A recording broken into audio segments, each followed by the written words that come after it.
Assalamualaikum warahmatullahi wabarakatuh. Wahai sahabatku, zikir adalah tanda keimanan kita. Zikir sebagai pembebas kita daripada sifat fasik, yaitu suka melakukan dosa. Zikir sebagai pembebas kita daripada setan, dan zikir pembebas kita daripada api neraka. Orang yang senantiasa berzikir kepada Allah, Allah Subhanahu wa Ta'ala akan senantiasa menghidupkan hatinya dikala seluruh hati sudah mati. Kalau kita melihat kejadian dan peristiwa yang memprihatinkan sekarang ini, sungguh sangat memilukan dan memprihatinkan. Seolah-olah banyak orang yang tidak memiliki hati atau hatinya sedang mati. Coba kalau kita lihat dari peristiwa-peristiwa yang ada pembunuhan atau penganiayaan yang begitu sadis dan pembunuhan yang dengan disertai mutilasi, na'udzubillahi min dzalik. Inilah terlihat bahwa hati sekarang ini banyak yang mati dan banyak yang gelap daripada mengingat Allah Subhanahu wa Ta'ala.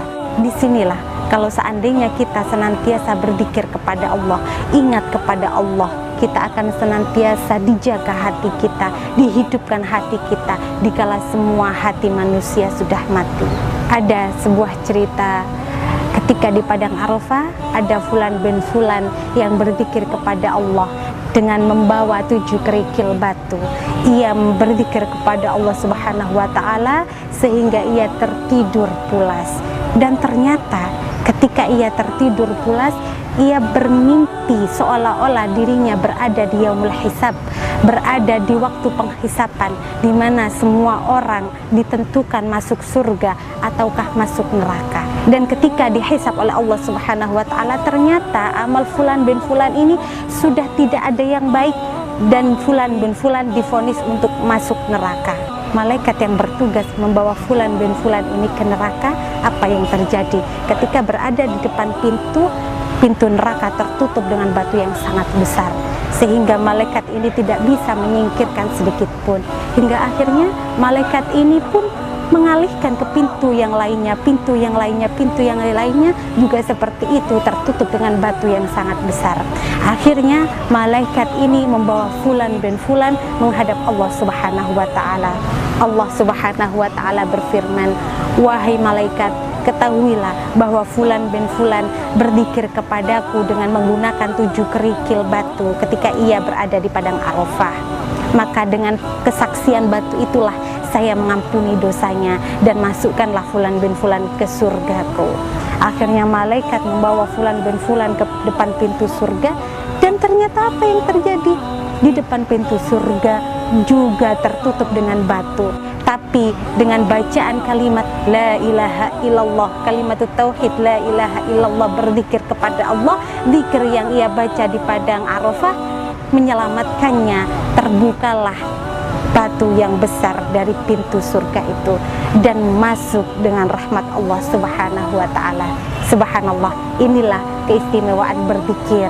Ketahuilah sahabatku, sesungguhnya berzikir ini adalah sesuatu yang sangat ringan, tidak perlu angkat berat, tidak mengurangi waktu kita atau menguras tenaga kita. Yang menyebabkan kita malas berzikir adalah sifat fasik kita, sifat kita yang senantiasa suka melakukan dosa dan salah kepada Allah Subhanahu wa Ta'ala. Ketahuilah sahabatku, begitu banyak sekali pahala orang yang senantiasa berzikir kepada Allah Subhanahu wa Ta'ala.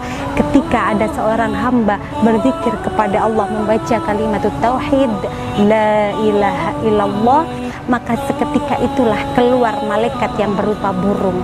Dan malaikat yang berupa burung ini tidak tenang, dan Allah langsung menambah mulutnya menjadi 70.000, dan mulut yang 70.000 ini digunakan untuk meminta ampun hamba-hamba Allah yang berzikir kepada Allah sampai hari kiamat.